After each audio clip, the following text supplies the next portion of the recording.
स्मशान देवतेच्या प्रेमात पडूनही सुखी झाली पार्वती माता.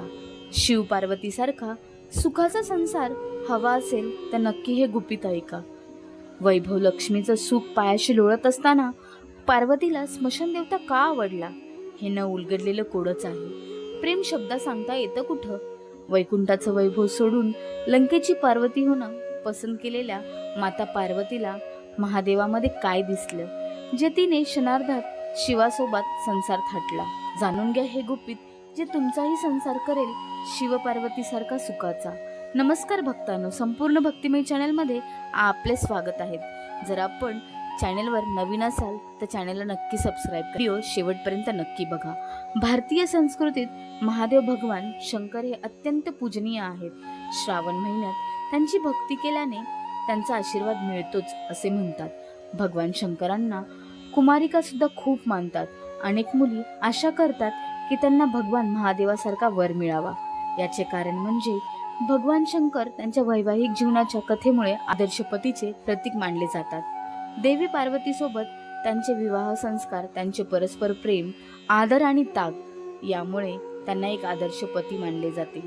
भगवान शंकरांचे जीवन आणि गुणांचे अनुकरण आजच्या युगात स्त्रियांना एक उत्तम जोडीदार मिळवण्यासाठी मार्गदर्शन ठरू शकतात. या व्हिडिओमध्ये असेच काही गुणविशेष आपण पाहणार आहोत, त्यामुळे ते एक आदर्श पती ठरतात.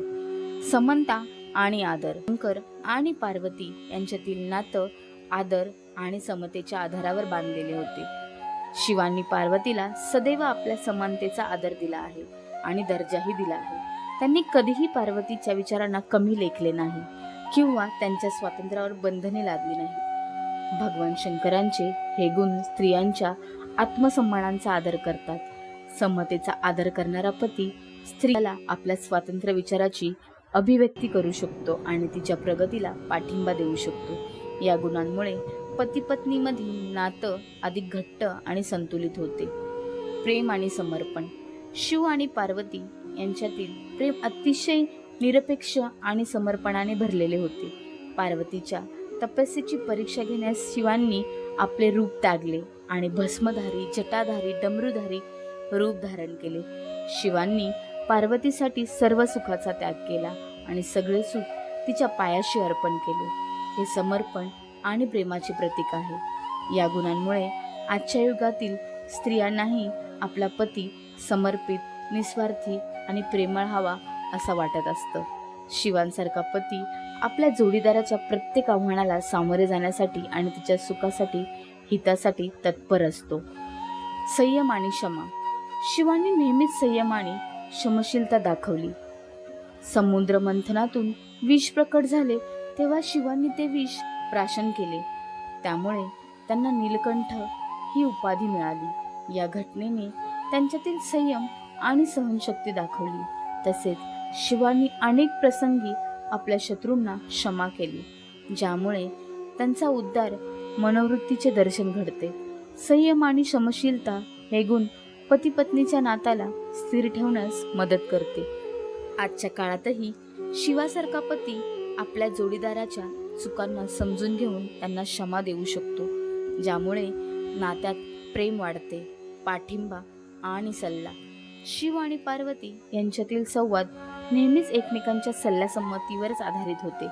शिवांनी पार्वतीच्या विचारांना नेहमीच महत्त्व दिले आणि त्यांच्या सल्ल्याचा आधार केला. त्यांच्यातील संवादाची ही पद्धत आजच्या काळात महत्त्वाची आहे. शिवासारखा पती आपल्या जोडीदाराला तिच्या आयुष्यातील निर्णयामध्ये पाठिंबा देऊ शकतो आणि तिच्या सल्ल्याला महत्त्व देऊ शकतो आणि नातं अधिक घट्ट आणि विश्वासाने भरलेले बनवू शकतो. पाठिंबा आणि सल्ला या दोन गोष्टीमुळे पती पत्नीमधील नात्यात संवादाचे महत्त्व वाढते आणि नातं अधिक दृढ होते.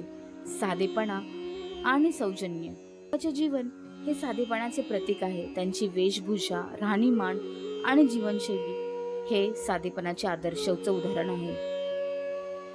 शिवांनी कधीही भौतिक सुखाची आस धरली नाही. जीवनातील साधेपणामुळे ते महादेव बनले.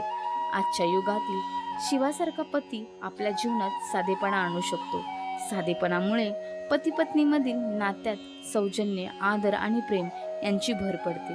शिवासारखा पती आपल्या जोडीदाराच्या जीवनात आनंद आणि शांती आणण्यासाठी सतत झटत असतो. व्हिडिओत ज्या गोष्टी सांगितल्या आहेत ते जर तुम्ही तुमच्या जीवनामध्ये अंमलात जर आणलेत तर नक्कीच शिव आणि पार्वतीसारखा सुखी संसार होईल.